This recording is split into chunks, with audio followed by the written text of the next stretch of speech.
존경하고 사랑하는 시청자 여러분, 그동안 평안하셨죠? 오늘 제가 여러분들이 평소에 궁금해하는 질문 중에 하나, 많은 분들이 그래요. 요즘 코로나 사망자 수가 급격히 확진자 수가 올라간 것에 비해서 사망자 수가 옛날같이 그렇게 따라가지가 않는데 좀 사망자 수가 많이 감소하고 있어요. 그 이유가 무엇이냐? 왜 4월 달엔 그렇게 많이, 지금보다 확진자 수가 훨씬 적었는데 작년 4월에 뉴욕에서 굉장히 많은 사람이 죽었죠. 하여튼 작년 4월에 그렇게 많은 사상자가 나온 그 이유를 제가 오늘 말씀을 드릴게요. 그리고 요즘에는 왜 중증으로 병원에 들어가도 잘 죽지 않는지 그 이유를 제가 설명해 드릴게요. 미국에서 초기에 확진자 수가 지금보다 훨씬 적었는데 많은 사람이 병원에 입원했다가 살지 못하고 죽었던 그 결정적인 이유는요, 딱 하나예요. 스테로이드를 안 썼기 때문에.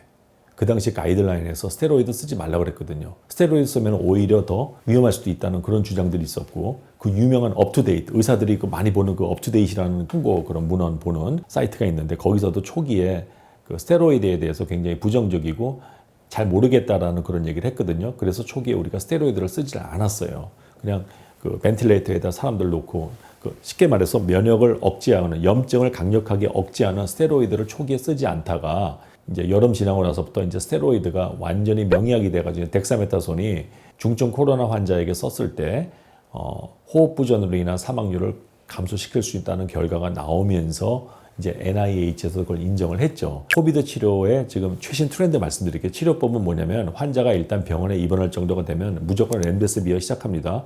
렘데스비어 5일간 주고 그다음에 덱사메타손 주사 주는데, 보통 렘데스비어 5일 끝나고 덱사메타손 하루 6mg IV 5일 끝나고 나면 환자 상태 좋아지면 바로 퇴원시키고, 퇴원할 때 덱사메타손 6mg 5일분을 더 줘요. 그래서 덱사메타손 6mg을 토탈 10데이, 렘데스비어는 5데이 동안은 병원에 있는 동안에 맞는 거예요. 대부분 벤틸레이터에 의존하지 않고 그냥 서플리멘탈 락시전 가지고 대부분 이제 해결이 되는 경우가 있고, 또 요즘에 또 항체 치료제를 주는 경우도 있고 안 주는 경우도 있어요. 어떤 경우는 그냥 항체 치료제 그냥 완도주하고 집으로 보내는 경우도 있고. 근데 여기서 제가 말하고자 하는 핵심은 뭐냐? 렘데스비어에다가 덱사메타손을 같이 병합 치료하는 게 지금 거의 제 환자들, 병원에 입원한 환자들 전부 이걸로 치료하고 있고 상당히 성적이 좋았어요. 왜 렘데스비어가 중요하냐? 뭐 예전에 WHO에서 렘데스비어 그거 별 도움이 안 된다고 했는데 천만의 말씀. 렘데스비어 단독으로 썼을 때는 그럴 수가 있지만 스테로이드 쓸 때는 렘데스비어를 꼭 같이 써줘야 돼요. 그 이유가 뭐냐? 덱사메타손이 뭐예요? 면역 억제제 아닙니까? 강력한 소염작용이 있고 면역 억제제이기 때문에 그걸 쓰게 되면 어떻게 되죠? 바이러스를 갖다 차단하기 위해서 인체에서 항체를 만들어야 되는데, 코비드 중증 감염자에게 덱사메타손을 주게 되면 그 사람의 면역기를 억제하기 때문에 그 사람 몸에서 항체를 만드는 게 상당히 지연이 된다는 거죠. 그래서 바이러스가 그 틈을 타서 더 많이 증식을 할 수가 있는데, 렘데스비어를 써주게 되면 바이러스에 딱 브레이크가 걸리는 거야. 그래서 렘데스비어는 병원에 입원했다면 무조건 기본으로 깔고 있어야 돼. 항체 치료를 하건 아니면 덱사메타손을 주건 간에 렘데스비어는 기본으로 깔고 있어요. 병원에 입원하면 무조건 렘데스비어 그냥 5데이 스타트 해야 되고요. 조금이라도 산소 포화도가 떨어지는 레스피터리 페일러가 요만큼이라도 보이면은 주저하지 말고 스테로이드를 써야 돼. 예, 그게 지금 가이드라인에서 인정이 된 거예요. 작년 4월엔 그걸 안 했다고.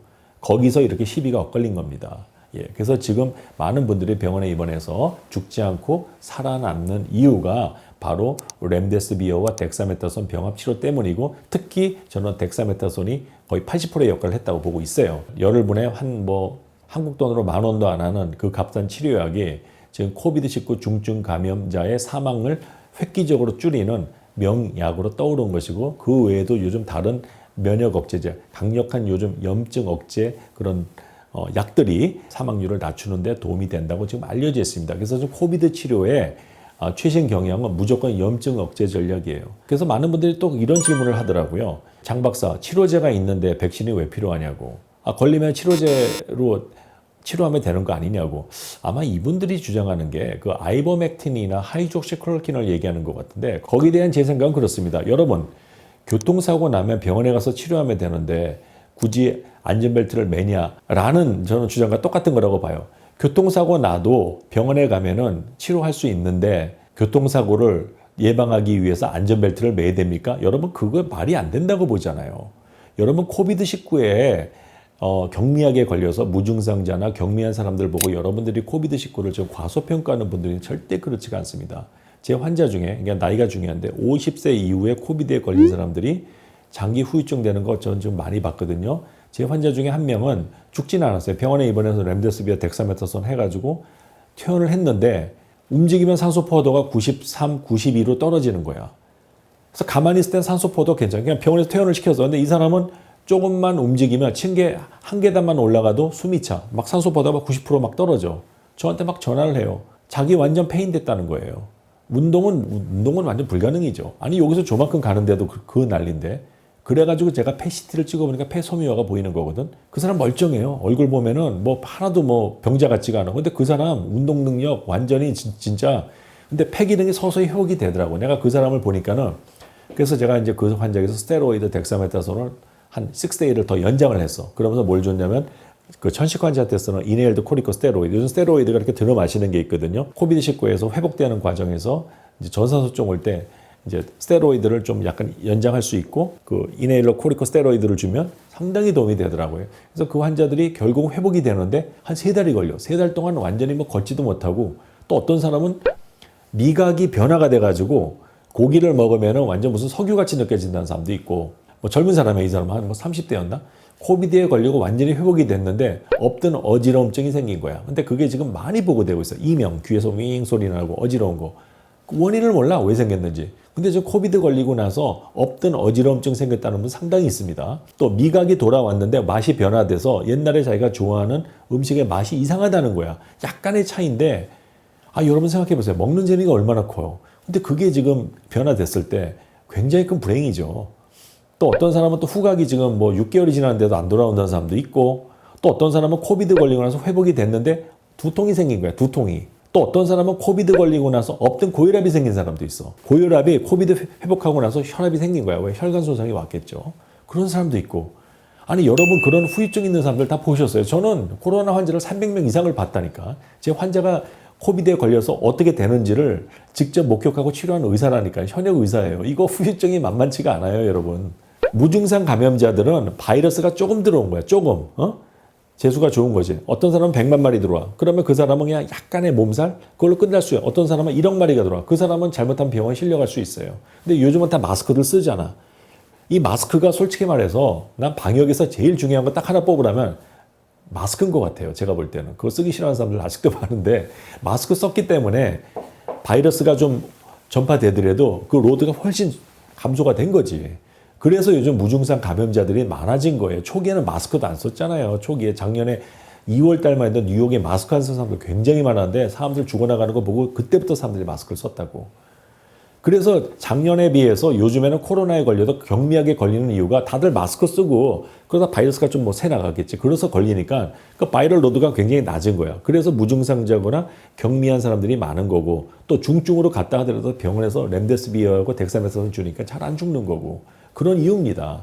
그런 이유를 모르고 코비드가 독감만도 못한 감기인데 괜히 마스크 쓰고 방역한다라고 괜히 정치가들이 세상을 락다운하기 위해서 만든 어떤 그 헉스라고 하는 그런 주장은 제가 본 코로나와 굉장한 괴리감이 있어요. 지금 이렇게 우리가 방역을 하니까 한국도 확진자가 그거밖에 안 늘어나는 거지. 다시 옛날 마스크 안 쓰고 그걸로 돌아가면요. 제가 보기에 한두 달 내로 사회 마비됩니다. 병원 다 그냥 환자로 넘쳐나게 되고 사망자 수 확 올라가게 되죠. 그래서 지금은 방역 때문에 확진자 수나 사망자 수가 컨트롤되고 있고 또 저는 백신이 지금 많이 보급되면서 이스라엘 같은 경우는 지금 이미 저는 집단 면역이 형성됐다고 봐요. 지금 거기 해변가 보니까 뭐 사람들 굉장히 많더라고요. 이스라엘은 뭐 제가 볼 때는 이미 코로나 전으로 좀 돌아간 것 같아요. 뭐 전 국민의 뭐 15%가 코로나에 걸린 적이 있고 지금 뭐 거의 65%가 다 백신 접종을 완료했기 때문에 이 정도면 80%? 예, 집단 면역 저는 됐다고 봅니다. 20%가 백신 안 맞아도 이스라엘은 잘 굴러갈 겁니다. 그래서 저는 백신이 굉장히 중요하다고 생각을 하고 또 방역도 굉장히 중요합니다. 그래서 우리는 최대한 백신을 보급해서 우리는 빨리 집단 면역을 이루어서 이스라엘처럼 모든 이 락다운 다 해제해야 돼. 레스토랑도 다 열고 그냥 뭐 다 오픈해야 돼. 뭐 25% 정도 안 맞은 사람들 할 수 없지 뭐. 그렇게 해서 우리가 빨리 경제 활동을 재개하고 또 새로운 가이드라인이 나왔는데 백신 맞은 사람끼리 모일 때는 마스크가 필요 없대요. 얼마 전에 저희 의사 모임이 있었는데 다 보니까 백신 맞은 사람들이야. 그래서 제가 다 마스크 필요 없다 그랬지 그냥. 그랬더니 그 지나가는 웨이터가 우리를 이상하게 보더라고. 저거 이상한 의사들 아니야? 저 의사들이 왜 마스크를 안 하고 있지? 우리 다 백신 맞은 사람들이니까.